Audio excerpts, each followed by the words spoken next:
ഞാനൊരു ചേമ്പ് നമ്മുടെ കുളമ്പിച്ചേമ്പ് ഇവിടെ കൊണ്ടുവച്ചിരുന്നു. അതിൻ്റെ വിത്ത് ഇവിടെ കൊണ്ടുവച്ചിരുന്നു കേട്ടോ. അതങ്ങ് കിളിച്ച് പോയി. അതിപ്പം നമ്മളതിന് കാട് കയറിയാണ്ട് അതിനെ നമുക്ക് ഇവിടെ പിടിച്ച് ഉറച്ച് പോയി. അന്നേരം ഇവിടെ ഈ തെങ്ങിൻ്റെ മൂട്ടിലായതുകൊണ്ട് ഇവിടെ തെങ്ങ് നിൽപ്പുണ്ട്. തെങ്ങിൻ്റെ മൂട്ടിലായിരിക്കുന്നത്. അപ്പോൾ അതിനെ വിത്ത് ഇങ്ങനെ വിത്ത് പൊട്ടി കിളിച്ചിറങ്ങണം. അപ്പോൾ ഇത് എടുത്തുകൊണ്ട് നമുക്ക് മണ്ണ് വെട്ടിയിടാനും പറ്റത്തില്ല. അപ്പോൾ നമുക്കിത് കൊണ്ടുവന്ന് അവിടെ അങ്ങ് കുഴിച്ച് വെക്കാൻ വിചാരിച്ച്.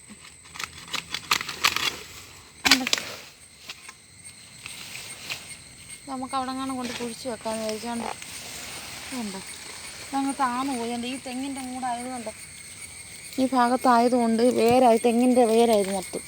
അപ്പോൾ ഇതുകൊണ്ടൊന്ന് ഒരിടത്ത് കൊണ്ട് തടം എടുത്തേ ഈ തടം എടുത്ത് നോക്കാം. നമ്മൾ വളമൊന്നും ഇപ്പോൾ ഇടുന്നില്ല കേട്ടോ. നമ്മളൊന്ന് കുഴിച്ച് പോയില്ലേ.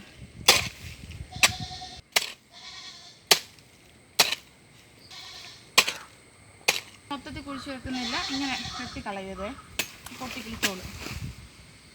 വെക്കുവാണേ. ഒന്നും ചെയ്യുന്ന വെറുതെ അങ്ങ് കുഴിച്ച് വെക്കുക. ഇനി അടുത്തതായിട്ട്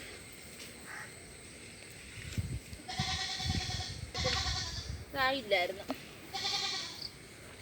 നമുക്ക് കിളിച്ചിട്ടൊക്കെ നമുക്ക് വളമിട്ട് കെട്ടി അടുപ്പിക്കാം. ഇതുപോലെ നമ്മൾ അന്ന് ഇതേപോലെ നമ്മൾ വെട്ടി നട്ടതാണ് ഇത്. ഈ ഒരു ചേമ്പ് കണ്ടോ. ഇങ്ങനെ വളമൊക്കെ ഇട്ട് നമുക്ക് വെട്ടി അടുപ്പിച്ച് വെച്ചേക്കുക. ഓണമൊക്കെ ആകുമ്പോഴത്തേന് എടുക്കാം.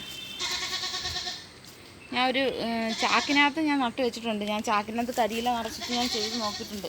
ആണ്ട് ചാക്കിനകത്ത് ഞാനിത് നട്ട് വെച്ചതാണ്. നേരത്തെ നട്ട് വെച്ചതാണ്. കണ്ട് ചേമ്പ് ഇതെൻ്റെ ചാക്കിനകത്തിരിക്കുന്ന ചേമ്പാണേ. കണ്ട കൊച്ചു ചേമ്പ് കണ്ടോ നിൽക്കുന്നത്. നമ്മൾ 50 പൈസയൊക്കെ വന്നാൽ തൊട്ട ചേമ്പാണ് നിൽക്കുന്നത്. അപ്പം ചാനലൊക്കെ ഇഷ്ടപ്പെടുന്ന സബ്സ്ക്രൈബ് ചെയ്യണം കേട്ടോ. ടാറ്റ.